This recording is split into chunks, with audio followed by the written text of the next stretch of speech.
Этот мальчик принес бесчестье в твою семью.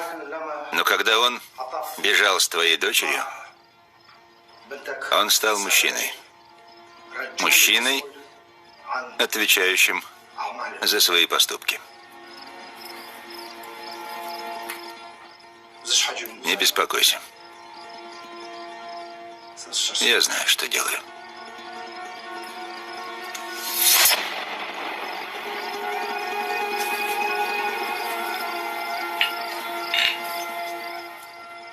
Шейх, честь твоей дочери не запятнана.